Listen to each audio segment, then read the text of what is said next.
About 20 years ago, my brother and I were hiking in the woods in the Holly State Forest, and we saw what appeared to be a serpent's wall. It undulated up a 20-foot glacial erratic. The last 7 stones were about a ton apiece, and they were all chalked up on either side. And the last stone had an eye and an iris carved in it and looked like a serpent's head, and they would join the vertical planes. And I looked at it, and it just didn't make any sense to me. It didn't fit the colonial context. It was totally illogical. And then it haunted my mind for several years. I just shelved it and didn't understand. And then I came back and I read Manitou by Maver and Dix in 1987, that 2 researchers who wrote all about the stoneworks in New England. And it just clicked in my head. And I then went on a quest to find out, to get to the bottom of what all these structures are about and why we haven't heard about them.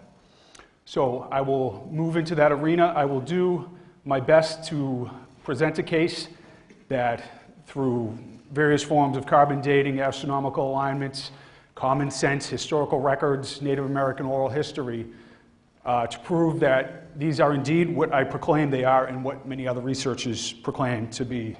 I have recently published a series of articles in Ancient American Magazine, and luckily I got the cover of the Goshen Equinox Chamber. I am writing my 3rd article in the series, and a lot of the information tonight will be in that article also. So, stone builders, mound builders, and the mysteries of ancient America. What we're told about the history of the United States, the history of ancient America, is basically that you had disorganized tribes that were involved in hunting and gathering, maybe some rude creation of ceremonial tools or weapons. We really have not got the story, even in college courses to this day, about races that existed beyond belief, levels of sophistication, advanced mathematics, engineering. I will show all this. And the majority of what I show outside of the stonework is not challenged by any academic. It is known, but for whatever reason, the paradigm does not like it. The mound builders, about 5,500 years ago, the mound builders appeared in the United States. I will show that they were a separate race from Native Americans, although I can't claim to know what happened. It looks like interbreeding took place. I'll talk about Native American oral history, but this was a highly sophisticated race, and they appeared 5,500 years ago at Watson Brake, Louisiana. And as you see, they had a wide area of influence. As a matter of fact, up in Wisconsin, some of their creations existed up there. There were nearly 200,000 earthen pyramids, geometric figures, and conical mounds when the colonists showed up, of astounding and staggering size. This is Poverty Point, Louisiana. I think it's dated to 3,000 years old. The embankments that were formed here, these are cities too, these are tens of thousands of people lived here from thousands of years ago up until 1500 AD. Right here is like a Woodhenge, astronomical calendar. The embankments and this structure would fill the Great Pyramid 30 times with earth. The centerpiece of the site, a 72-foot high, 600-foot long bird effigy. That's twice as tall as the Green Monster. So, to give you some perspective, that's a satellite shot of what is left of the earthworks there. This is Cahokia in Illinois. That is a car.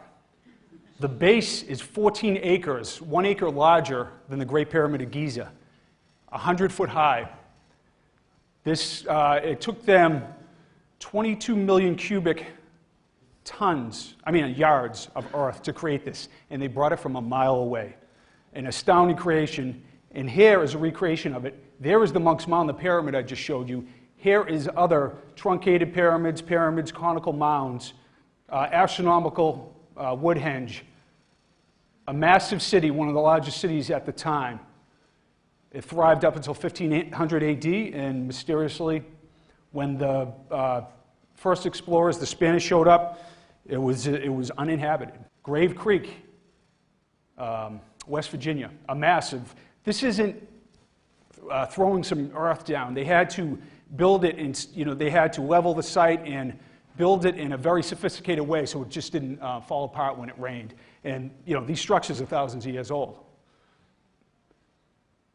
Aztec looking, some recreations. Some theorize that the mound builders actually built these structures, but much earlier than archaeologists will admit.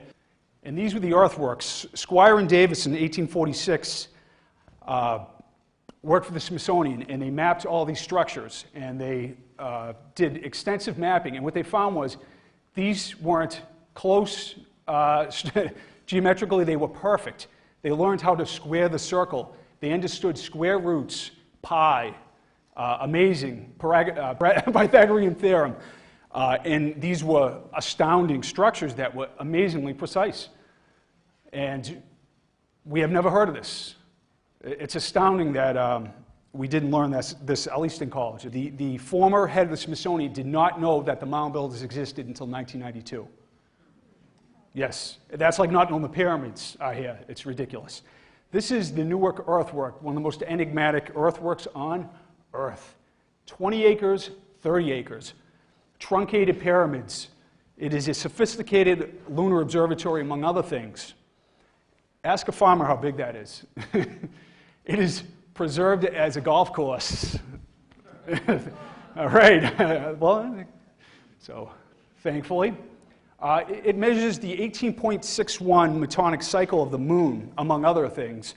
The Athenian meton in 432 BC is supposed to be the originator of the metonic cycle, but I think we see now that it was understood well before his time. Right through, this is what it looks like. It is an eclipse predictor, which is very sophisticated. Some of the geometry used here is Mayan-like. What you have here is the series of earthworks at Newark. Right here is the circle and the octagon. See this road right here? It connected another site to Chillicothe, Ohio, 55 miles away. There were earthen walls, 12 foot high, exactly 192 foot wide, the entire length, straight as an arrow, if you can believe that. This is the Great Serpent Mound right here. Uncoiling, and it has an egg in its mouth. This, they believe the Adena built this, but it might even be older than 5,000 years old. It is the largest earthen effigy mound on the planet and is built on one of the largest geomagnetic anomalies on Earth. They think a meteor hit here, and the shaman, the diviner, whoever understood such things knew it was a very good site to build such a thing. And it also is a precise calendar. It predicts eclipses. These are all the major and minor standstills of the moon.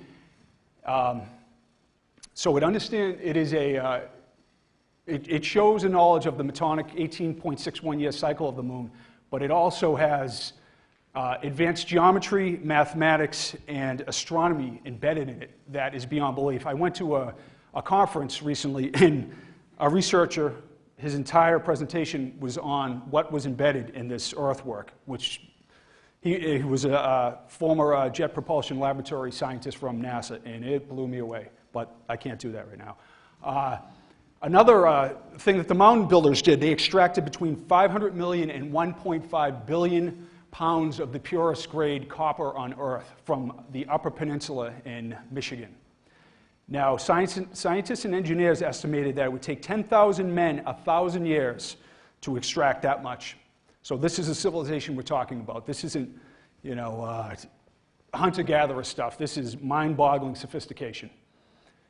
And when the Smithsonian led the charge to open the earthen mounds and the burial mounds of the mound builders from like 1850 to 1910, and this is some of what was recovered.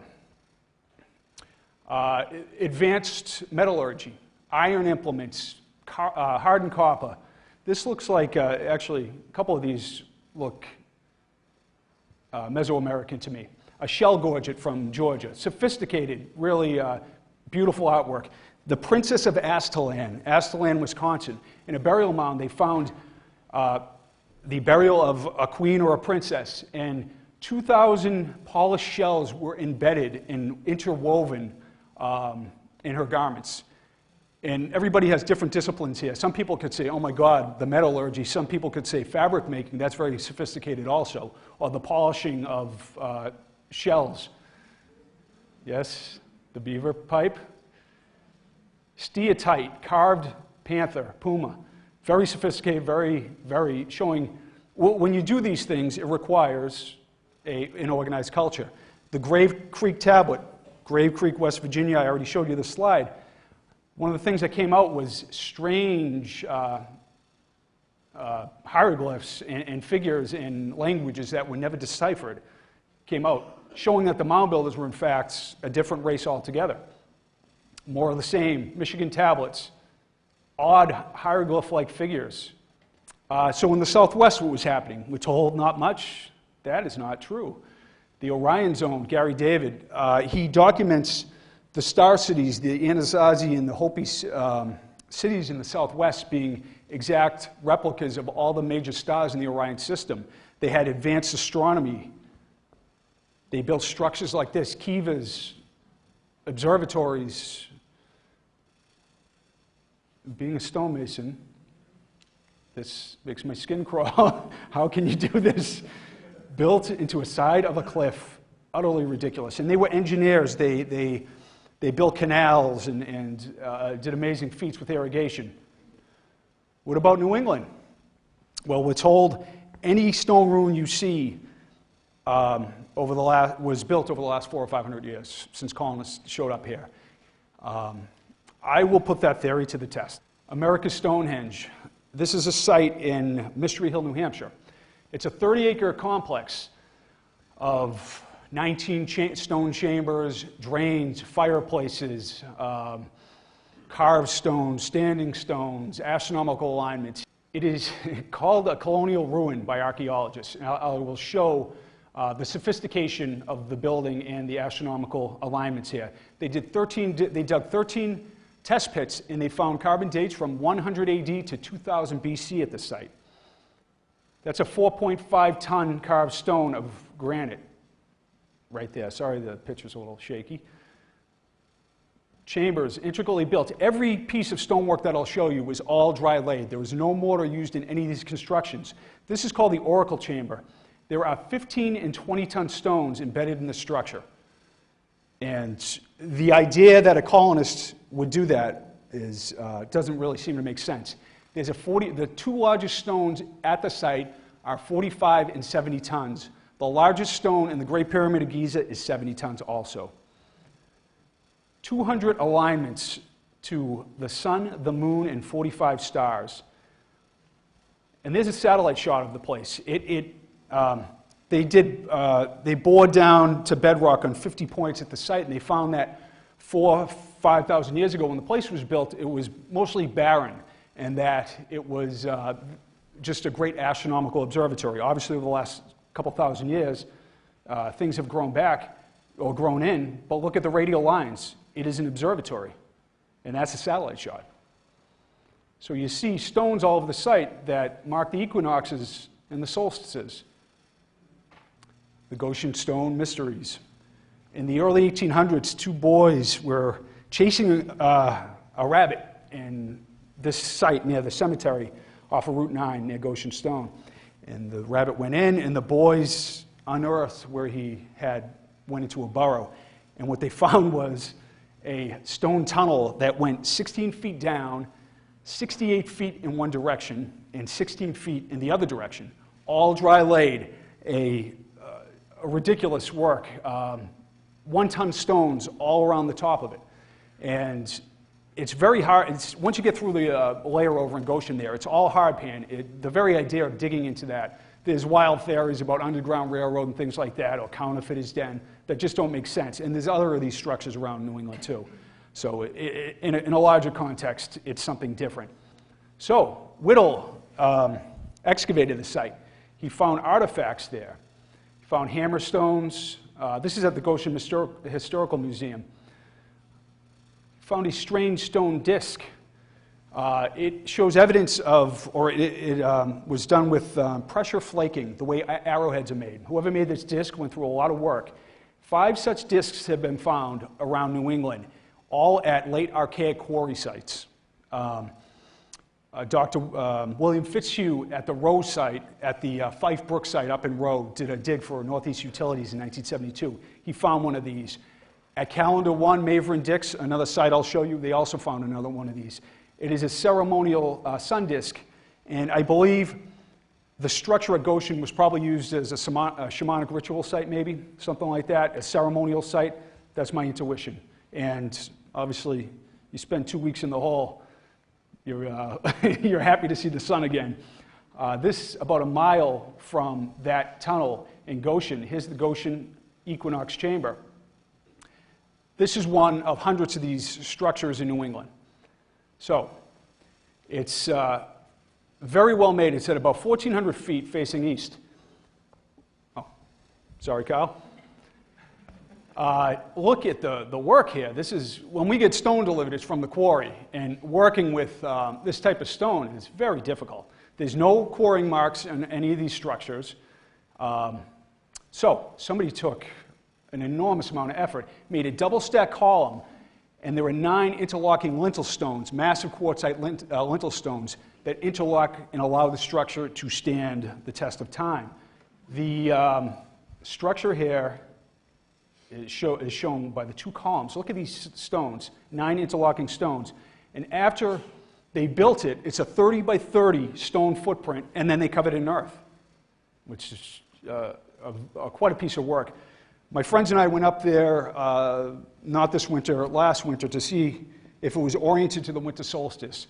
Half of the chambers of New England that still exist are oriented to the equinox sunrise or the winter solstice sunrise, like the chambers in Europe and elsewhere. So we went up, the sun was months away, and we said, let's go back next March 20th and see what happens. So this was my Raiders of the Lost Ark moment. I'm in the chamber, and my friends are outside. And as it comes up at 6 in the morning, right down the pipe. And it was funny. There's this like strange face here. See the mouth and the eye? Almost looks like enlightenment. And Whittle, they were open-minded, these archaeologists. They had a dowser up there who, he found a spring underneath, and he found there was an electromagnetic line of force that ran right through the middle of this chamber. Whoever built this understood geomancy, magnetic lines of force, ley lines. They understood the invisible realms. And Dr. Bruce Cornett from Lamont Doherty Laboratories took a proton precession magnometer to many of these that it measures the magnetic field in the Earth, and he found the same anomaly, that there was geomagnetic lines of force that ran outside the entranceway of these chambers. There were standing stones, cairns, and other structures around the site.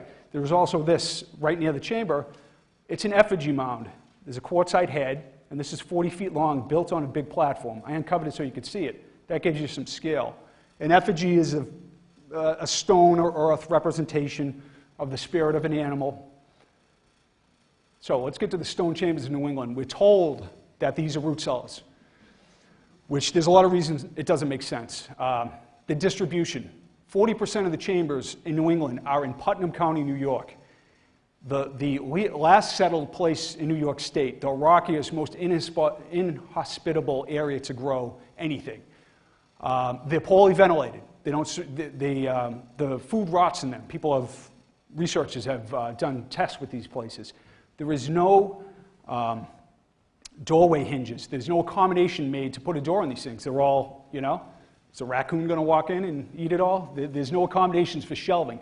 And there are many colonial reports of finding these things when they showed up. There's a lot of evidence and carbon dating that shows that these chambers are not root cellars. The hurricane of 1938, 2 girls were looking in the woods in Montville, Vermont, and Montville, Connecticut, and a huge maple had toppled over. And what they found was this structure. This entrance is 22 inches by 16 inches. You have to crawl on your stomach about the first half of the 37.5 feet of this structure.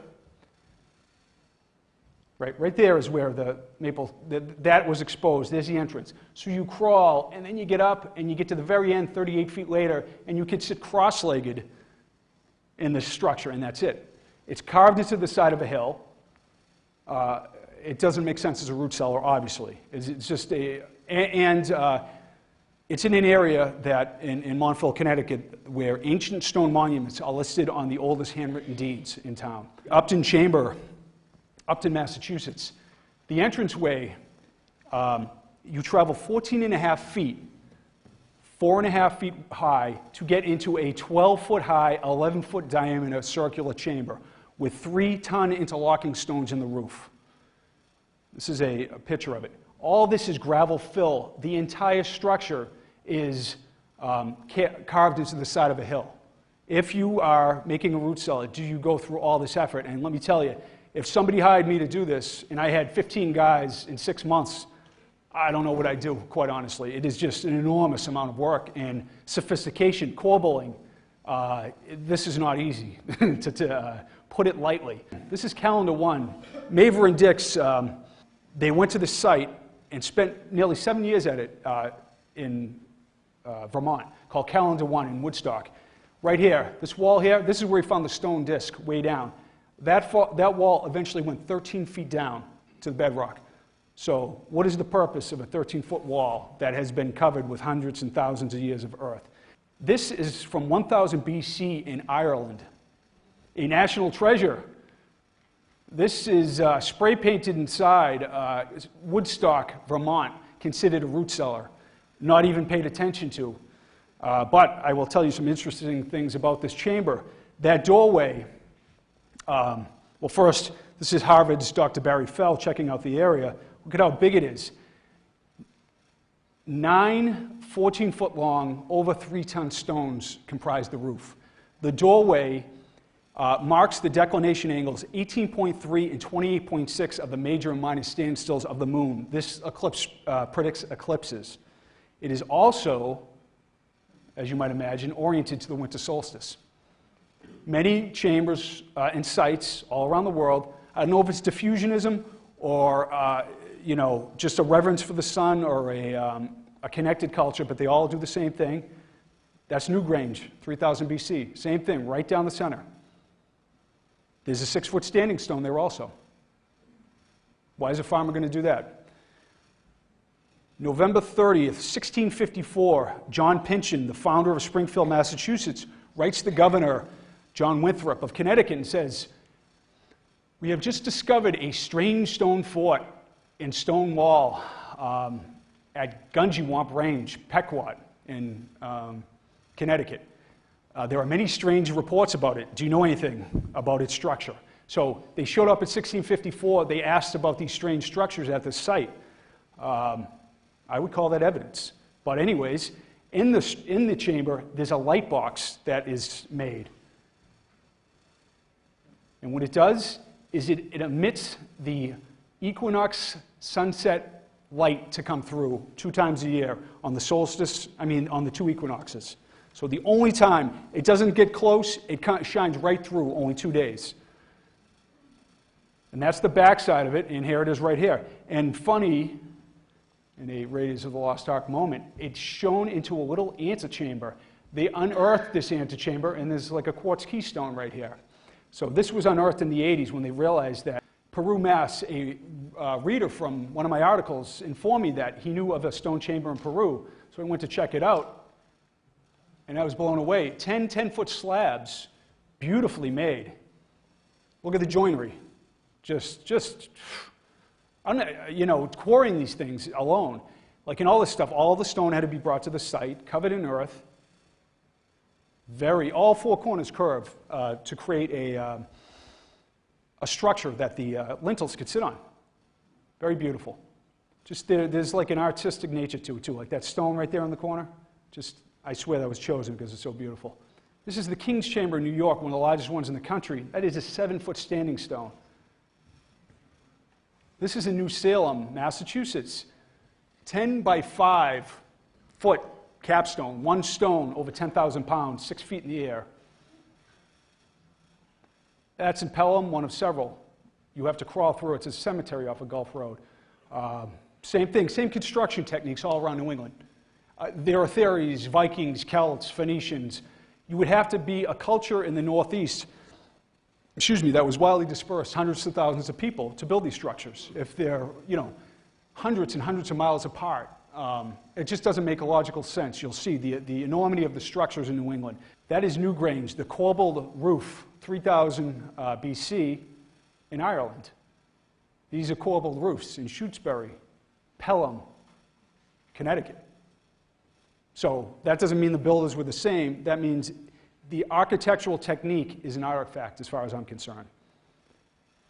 A man named Richard from New York State read one of my articles. He's a hunter and he's a stonemason, and he read my Ancient American magazine article. He contacted my editor who contacted me, and he said, 25 years ago, I found a chamber in the woods. I didn't know what it was. And he said, when he read my article, he realized what it was. And he said, it's plagued my mind, which is a nice way to put it. Richard's a really nice guy. And he went back a couple weeks ago and took pictures for me. And this is the chamber in in New York, out in the middle of nowhere. No colonial remnants around. Most of these sites, they're not connected to a house like a root cellar would be. They're just standalone structures. So there's the mound. Amazing. All dry laid. I asked some questions about it. I'm going to see it next week at a conference in New York.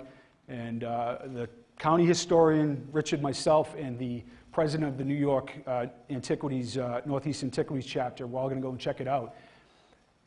I think a false work had to be done to create this. I don't see how you can create this chamber without a false work of wood that you burn away after. So, very sophisticated. Richard said there are some exceedingly large stones interspersed here into it. Beautifully done. Yeah. So, the mound builders also built stone chambers. And this is from Gerard Folk, worked for the Smithsonian. He's talking here about stone chambers which exist in Pike County, Missouri. They have been often mentioned as examples of the skill of the mound builders in this respect. My thought is that the mound builders, I'll say this, the map I showed, they engulfed all of eastern United States, from Wisconsin to Florida, for thousands of years. Then they got to the foothills of New England, and they stopped for some reason, or that's what we're told, that they didn't make it in there.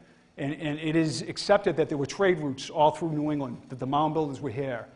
But archaeologists claim that they didn't come any further. That's another theory that I will do my best to debunk. Site of Indian stone heap, known to have existed in 1753, all through the historical text. They call them Indian heaps, Indian mounds. Ezra Stiles, former president of Yale. This is Monument Mountain in Great Barrington, the place Thoreau met Melville. 18 foot by 6 foot high. This is Ezra Stiles' sketch. I think they took apart this particular cairn or stone mound for construction use, but that is what he drew. Frank Lynn, the man who investigated the Andover Chamber, Pilot Point, Connecticut, he investigated these two mounds. He found 19th and 20th century artifacts on top. Then as he got down, he found artifacts, arrowheads, fire pits, hearths. And many of these sites have been investigated and found to have been extensively burned and have all kinds of artifacts involved. And they're all over the place. Stiff in Buckland, there's a site with hundreds of cairns and beautiful ones at the main site, and I've been back like 7 times and I still can't find it. And I will find it sometime and put it in my PowerPoint, but there are sites all around the area we live in, but there's a really nice one on a hill in Buckland. Yes, Susquehanna, Pennsylvania. Beautiful constructed cairns. And like you see, there's dozens and dozens. It's beautifully done in what appears to be a ceremonial fashion. That is Minnesota, just to show the context. These are found everywhere. One thing about stonework that is done in other parts of or that is found in other parts of the country, they are much more open-minded about attributing it to pre-colonial cultures. They date it. they do what they can to preserve these structures. They're open-minded about it. In New England, not at all. This is a structure that shouldn't exist. It's a postcard I found. Nope. It is in Maine. I don't know if it's a double wall chamber. There are some in Irving, Wendell. There's a double chamber. In New York, there's a double chamber. But this is larger. Look at the scale of this. It's called an Indian mound at the Forks, Maine. This is now destroyed. But this is a structure that should not exist. How was it destroyed? They took it apart for, I think, for road fill. Yeah, that's great. The mound builders. This is from the Smithsonian Report of Ethnology, 1891. Hold cairns and chambers, familiar-looking objects. And the mound builders did this. The Caldwell Mounds, Nelson Mound, I'm sorry, North Carolina. They unearthed the mound and they found stone cairns and skeletal remains. Look familiar? Ole Hills, Pennsylvania. 9-foot high conical cairn. Very impressive structure. Around the country you find effigy walls, serpent walls, turtle mounds made of earth and stone in Wisconsin and elsewhere. In the Northeast you find hundreds and hundreds of turtle effigy mounds that look like turtles. The head. In Connecticut, Vermont, Massachusetts. It's indicative of a culture, a ceremonial culture that is building these structures. That's Vermont. Yeah. I have dozens more of these, and obviously, time-wise, I got to just give a slice of everything. What I show here is the tip of the iceberg as far as research and pictures are concerned. I'll show you with that. This is on Bug Hill Road in Ashfield. There's an eye, teeth, balanced there. This is balanced. It looks like a fin. I uncovered that so you could see it, and it's notched. Now, that doesn't mean that they put this here. I don't know, but it could be recognized as having anthropomorphic characteristics, and then somebody said, let's add to this. Let's make it the turtle, okay? It is so cool. So there are dolmens and balanced rocks. This caused a stir when the colonists showed up. 90-ton dolmen in North Salem, New York. Antiquarians and open-minded people thought a culture like the Celts showed up and did this thousands of years ago, what they already seen in Europe. And then geologists and archaeologists rushed in and said, it is a glacial erratic. There is a chamber in fields of cairns in the neighborhood here, too. So there are other, and it's in the context of other stonework that is enigmatic. Right here, there are 5 limestone points holding this up. They go 6 feet down and they're quarried from over a mile away. This is in North Salem, New York. It's called Balance Rock. And it's pink granite, or red granite, I think. And that these are limestone points that it's balanced on. And I have a tough time believing that's a glacial erratic. And you find these all around New England. This is the wall in Holly I was talking about. The last 7 stones, the wall undulates. Where is this? This is, if you go to the Holly Bog on the left at the Holly State Forest, you take a right, you take that trail, it's like 100 yards down on the left. There's a big glacial erratic here, it's like 20 feet. And the last 7 stones, they're joined on vertical planes and they're propped up with other stones, the length of it. And it just didn't make sense. I was like, the iris is carved, it's joined here, it looks like a snake head. And very interesting indeed. And then you find other undulating serpent walls that end in heads. Pennsylvania, New York, this is over Overlook Mountain. There's another wall that starts here, goes another 90 feet, and ends in another serpent's head at the site. This is a row and boulder-linked wall in Ashfield. What it is, it's a ceremonial wall, or that is my thought and other researchers, that is linked together. The erratics along the wall are linked together with stone. So it undulates wildly for a couple hundred yards. It was never on a boundary marker until the 50s, or is never listed as a boundary marker. And it begins and ends without purpose. It doesn't make sense in a colonial context. Why would you connect to all these sites here? Norman Muir from Princeton did a paper and researched these walls around the country. And here you see right here. They're connected, they're connected. See right there, the wall in Ashfield, like 8 feet in the air, there's like a 7-foot connecting wall. That just doesn't make sense. So what they're doing is, they're like an electrical current. Whoever built these is connecting all the boulders at the site. When you see this wall, it just doesn't make any sense. There are holes throughout it too, there, and that goes up there, and on and on. It's just a marvel to look at, with huge stones.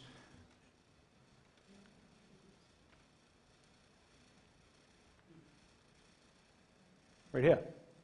Many of these stones just linking together. Very interesting. And if you're keeping animals in, why using massive stones and keeping holes in, creating holes in the wall? 1851, Squire and Davis, not only from the Smithsonian, researched all the sites, the earthwork sites. They did some stone wall work as well. This is from New Hampshire, Lockmere, one of several stone complexes found. When the colonists showed up, they found massive trees growing in the ruins of the structure. And in the report, Squire talks about them finding carved crystals in the shapes of diamonds, squares, and pyramids. That doesn't sound like colonial work to me. And if you see here, these walls at the site are done, see the blocking mounds here, right there? The earthworks had blocking mounds also. So this could be astronomical orientations like the Newark earthworks. But these were here when the colonists showed up, like many other sites. And all this was taken apart and used for construction of colonial structures. So the mound builders, they built stone chambers, they built stone mounds, and they built stone walls. And I think you'll see that they may have been that they were in New England, and they may be behind a lot of the stonework we've seen tonight. Native American oral history, they firmly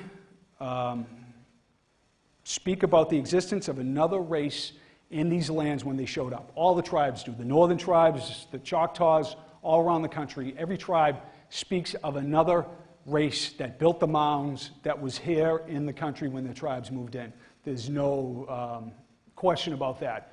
And it's just very interesting that their oral history is corroborated by a historical record, which we'll see. The mound builders in New England, artifacts, burial sites, and skeletal remains. So I began to study these structures, and I couldn't figure out. I said, I know that Native Americans did some stonework, but they claimed that there was another race around also. So just looking at the evidence, I'm trying to figure out what I believe is a reasoned argument for who was here and who was building these things. So what I found was mound builder artifacts, burial sites, and skeletal remains, the Adena remains in New England. The burial sites and earthworks, I must say, there are earthen mounds. Ossipee, New Hampshire, there's a massive earthen mound that was discovered after the Revolution. 8,000 to 10,000 skeletons in concentric rings over generations buried around a common center. Sophisticated culture, thousands of years old. And you find burial mounds and mound builder artifacts all around here. In Brookfield, an Adena burial site, and the Mass Archaeological Bulletin. In Connecticut, other Adena mound builder burial sites in Windsor, Connecticut. The Adena, they weren't just here trade missions, they were living here. This, I believe, is a mound builder artifact. In 1872, workers were digging post holes near Lake Winnipesaukee, New Hampshire. 3 feet down, they found this stone. It's made of quartzite. What's interesting about it is there are holes bored in it. They did a borescope analysis of the stone, and they found that a 1/8 drill bit was used on this side, and a 3/8 drill bit was used here and tapered. The professional who did the borescope analysis said it must be modern. He said it was put on a metal post, and it was bored all the way through. But it was found in 1872 under 3 feet of earth. Just another enigmatic object that you find around New England. There are many of these that just fit outside the theory that we're told. In Maine, giant skeleton was found, and with it, iron implements, copper bands covered with curious carvings. You find a lot of these reports of hieroglyphs, curious carvings from the Smithsonian to other researchers to town records. There seems there was another culture with a different language. Who you will see, 6'6", was rather large. Iron implements. You know, that's the thing, the argument that the Native Americans, if they could work with iron and create alloys with metal, why did they lose that capability? And it's a sophisticated thing. And this is in Gill, the town history. Possession of a copper tomahawk unearthed together with the skeleton of a gigantic Indian brought from the region of Lake Superior. History of Western Mass. Lake Superior is where the mines are, where they excavated 1.5 billion pounds of copper, and all that copper was found not only in the earthworks of the mound builders, but also all around New England. In Springfield, you know, the trade routes were everywhere. They found shells in Springfield from the Gulf Coast of Louisiana, and there was this interaction, this sphere of trade all around the country. This is where it gets a little strange, and I ask you to have an open mind. About a year ago, I was reading the town histories of towns in Massachusetts to figure out if there were reports of pre-colonial stonework. If I would find, oh, we showed up and we tilled ye old land and we found a mystery wall or whatever. So what I found was a strange passage this is from George Sheldon, eminent historian. This was his 1,000-page town history. He is the founder of the Pioneer Valley Memorial Museum in Deerfield, an eminent preservationist also. One of these skeletons was described to me by Henry Mather, who saw it. It's being of monstrous size, the head as big as a peck basket, with double teeth all round. Examined by Dr. Stephen Williams, who said the owner must have been nearly 8 feet high.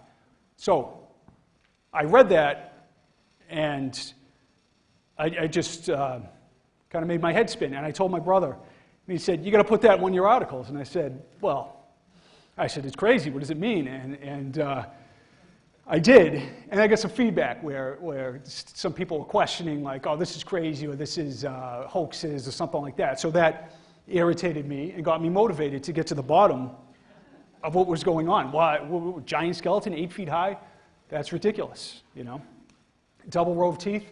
We'll get to that part. So what was in the mounds when the Smithsonian and others excavated? The eyes of that extinct species of giant whose bones fill the mounds of America have gazed on Niagara as our eyes do now. Abraham Lincoln.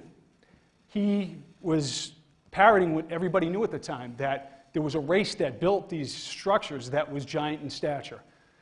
He went to Niagara Falls in 1848, and he was so enthralled with it, he wrote a 500-word meditation, and that's where that passage comes from. I'm sure nobody's ever seen that, and I wonder why. So, the New York Times has hundreds of newspaper headlines about what they found at the time. Over 9 foot high skeleton found. 9 foot in a Wisconsin mound. This one is 10'9". This one is very interesting. Warren K. Moorhead. Moorhead was an archaeologist, one of the most famous ones at the time, and he unearthed maritime archaic burial sites in Maine. And they say his career was ruined because he theorized that one day they would find bones of the maritime archaic that were very old. Excuse me. And they would find them up in Nelliac Cove in Labrador and the northern climates. He was proven right 70 years later, but I have a feeling his career was ruined more because of this and less because of that. He started to find giant skeletons in copper armor, things like that in the mounds, all documented. And Moorhead he found an 8-foot, I'll get to that story, I don't want to get ahead of myself. But anyways, this is what we found in Tioga Point, Pennsylvania. 68 skeletons averaging 7 feet with many much larger. Specimens sent to the American Investigating Museum in Philly. Later, the museum claimed they were stolen and have never been seen again. That's a shame. So you get these reports from Scientific American, American Antiquarian, the Smithsonian Records, New York Times, Town Histories. I have amassed now nearly 1,000 accounts of giant skeletons in ancient America. There are other authors who write books about these things, and you will see that it is a lot more well-known than one would think. So the Native Americans talked about massive cemeteries filled with giant skeletons. They were dismissed as crazy myths. Scientific American, a tradition of giants. That doesn't sound like an isolated case, a tradition. The Smithsonian, this is one of the, they have many accounts of 7- and 8-foot skeletons in their records in the ethnology reports from 1890 to 1894. One of the largest ones, 7 and 8 feet. My editor, Wayne May, Ancient American, a lot of articles are printed in this magazine about what we're talking about. This particular one was about 3 over 8-foot skeletons found in a Kentucky. The article was reprinted from 1873 in a Kentucky cave. This is the San Diego giant 8'4". I know it looks fake, but this is real. 3 scientists from the Smithsonian showed up. These guys were displaying this like a sideshow act at a World's Fair, some fair in San Diego. They found it 8'4" in a cave. Smithsonian agents, they examined it, they determined it was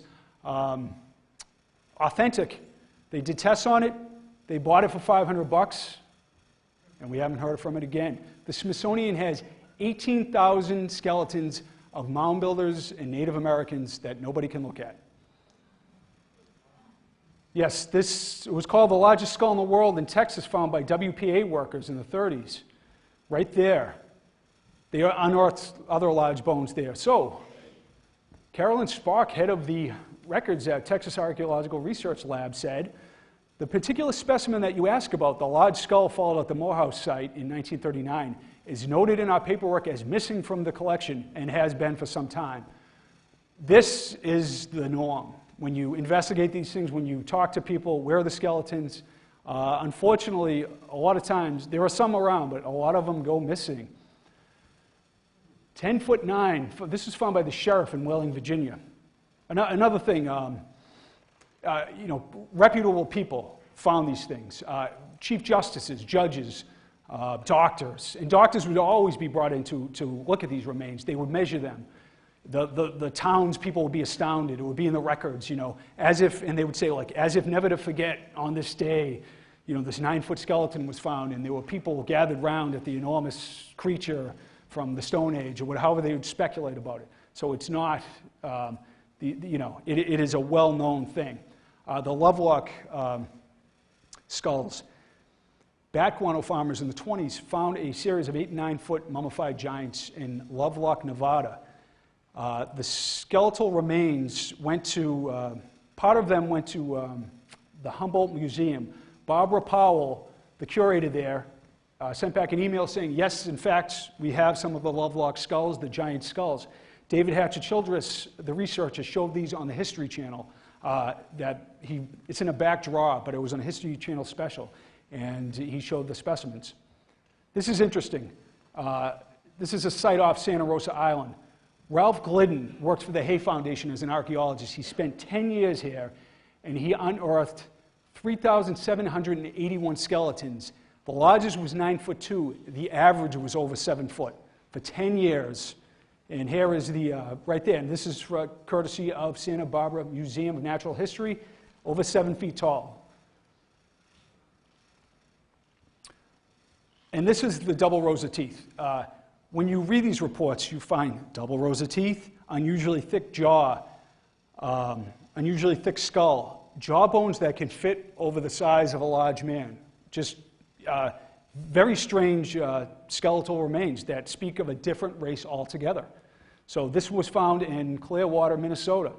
The highly unusual skulls had double rows of teeth in both the upper and lower jaws. These reports are widely dispersed. This isn't just one guy who doesn't know what he's talking about. This is everywhere, hundreds of them. So, after I went and I found the 8-foot double rows of teeth report, I went to the Pioneer Valley Museum to see if they knew anything about Sheldon and him finding these remains. So I went to the PVMM, and I spoke with them. I sat down, I went through the records, and the nice gentleman there said, "You may be interested in this. It is the scrapbook, the archaeological scrapbook of George Sheldon." And this was my Da Vinci Code moment. I just knew what I was going to find. And I had this, it was amazing. I had this electric shock ran through my body. It was quite a happening. So I opened it up, and what did I find? Sheldon, his entire scrapbook was filled with accounts of the mound builders, of theories about the race that they were, about a lot of conjecture about that they were a different race altogether. I'm sorry, let me interject here. The Smithsonian erroneously concluded in the 1890s, John Wesley Powell, of Grand Canyon exploration fame, he was the director of the Smithsonian. And for whatever political reason, maybe for a land grab, I don't know what was happening at the time that would account for this. And there's a lot of like Old Testament stuff mixed in the 1890s. There was undercurrents that formed opinions at the time. So Powell concluded that Native Americans, that mound builders were the ancestors of the Native Americans, and that was the end of the story. So that was put out, and that's what the rule that was to be followed. So everything else seemed to be buried and funneled into that really narrow passageway. So what you find here is Sheldon kind of railing against that theory. And then what I found was giant skeleton reports in his book, The Gill Skeleton. They found a giant skeleton in Gill. Mr. Sanderson gave the remains to the museum. I mean, to the museum. 7 and 8 foot skeletons in Ohio. There's reports of giant skeletons all throughout Sheldon's book, Northfield. The catalog of curiosities and relics. Right here, they had the remains of it says an over 8 foot skeleton at the museum. They had the Indian room before it was considered reprehensible to have Native American human remains, although I think they were mound builder remains, which might be a different thing. But anyways, they had giant skeletons from Northfield, Gill, and an over 8 foot one from Ohio that they reinterred sometime in the century. So that existed. It's in the records. They had it on display for many years, starting in 1883, which is very strange. So I read about 10,000 pages of historical, about town histories in Western Mass, and then I'm a technological neophyte, so I finally figured out I can use Google Books and do keywords, and it got me, I know, it's pathetic. So what I found was, this is from Sheldon's book, 7 foot skeleton, double rows of teeth, skull of remarkable thickness in Hadley. This is in Turner's Falls, 7 7-foot skeletons. History of Montague, 1910. 7 7-footers. This is in Rockingham, Vermont. The jawbone was of such size that a large man could easily slip it over his face, and the teeth, which were all perfect, were double. This is interesting. I'm looking into this and try to find if the skeleton still remains. The bones of this giant were of remarkable preservation. The skull is very thick. Teeth in both jaws are entire, all of them double. William Prescott of the city has preserved the largest skeleton. Boston Medical and Surgical Journal. That is not UFO magazine. That is, When the skeleton was measured, this is Middleborough, where I grew up. Dr. Morrill and others found it to be at least 7'8" with double rows of teeth in each jaw. Many more giant skeletons are found in Middleborough, actually. This is in Martha's Vineyard. Several giant ones were found. 7 feet high, an unusual feature was a complete double row of teeth, upper and lower jaws. This is what you find. You find the same curiosity, the same phrasings about these, we found, what the hell is this? Sorry, but, double rows of teeth. It just doesn't make any sense. And it is borne out in all these accounts. This was W.K. Moorhead, Warren Moorhead. He found 8-foot skeletons in Connecticut. the archaeologist I was talking about, whose career was ruined. He also found, this was in Bridgeport, Connecticut, earthen mounds there. In the Smithsonian 1891 report, it's listed in Bridgeport, Connecticut as having extensive earthworks in Bridgeport, Connecticut. So the mound builders had extensive earthworks in Bridgeport, and then you find 8-foot skeletons there also. Sorry to throw so much at you. You know, the questions are, where are they, what's going on? This gives you a kind of a feel for what's going on here about the Smithsonian and their involvement in this. A large Indian mound was opened near Gasterville, Pennsylvania, by a committee of scientists from the Smithsonian. At some depth of from the surface, a kind of vault was found in which was discovered the skeleton of a giant measuring 7 foot 2 inches, ornamented with a copper crown. On the stones which covered the vault were carved inscriptions, hieroglyphs, and when deciphered, will doubtless lift the veil that now shrouds the history of the race of people that once inhabited this part of the continent. The relics have been carefully packed and forwarded to the Smithsonian Institution, and they are said to be the most interesting collection ever found in the U.S. The explorers are now at work on another mound in Barton County, Pennsylvania. 7 foot 3, strange hieroglyphs that need to be deciphered. Copper crown, 130 years pass, and we've never heard this. This is American Antiquarian who wrote this report. These are scientists who took part in these digs. These just disappeared. One thing I found interesting when I was reading the reports, I found that a lot of them were for the Rosicrucians and the Freemasons of giant skeletons. And so I started to read the kind of secret texts of the Freemasons. I hope I make it to next week. And I would find the same kind of reports, giant skeletons, double rows of teeth. And embedded in the history, they believe, or they passed down, I think the Freemasons from the temple priests of Heliopolis in Egypt. I think there was a lineage of knowledge that has been passed down about the hidden history of the human race. And part of that is interwoven in this whole story, a lost civilization that's more than 12,000 years old that came to the United States and other places after a great flood. It's very interesting that you would find this same stuff in the texts of the Rosicrucians and the Freemasons. Very, very interesting.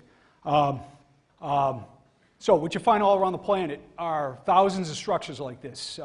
Pumapunku, the pyramids, Nan-Madol, 500 million tons of quarried basalt brought from several miles across mountains in Micronesia, one of the most remotest places on Earth. Pumapunku, Bolivia, 17,000-year-old city of Tiwanaku in Pumapunku, where you have stone crosses dug into diorite, the second hardest substance on Earth. You would need CNC machines to do all the cutting, just things that boggle the mind. And we're told that we came from a semi-civilized state and now at the apex of civilization. Something is clearly wrong. That site proves it. There is much more evidence of older structures all around the planet. You don't find just one. That's all you find. Just like the giant skeleton reports. You don't just find one. Something's profoundly wrong in what we're being told. And I think it's obvious by all the interest here and all the people here. You know you've been lied to, you're irritated, and you're sick of it, It could be the Fed, it could be the military-industrial complex, whatever it is. It's beyond parties. It's about humanity and wanting to create a civilization of love and connection versus fear and separation, quite honestly. And that's why all these systems that don't work appear to be crumbling before our eyes, which is a good thing. So, and I also, tonight, I'd like to thank my friends and family. We're all part of this whole research project, although I'm the one talking all the smack. We work together to do all this, and it's really nice to have support, and I'm thrilled that everybody's here. I think it's great. And, this is something we can all take part in. Don't believe what you're told. Get out in the woods. Do whatever you want to make this reality more known. And I'll take questions, but I thoroughly appreciate everybody coming here.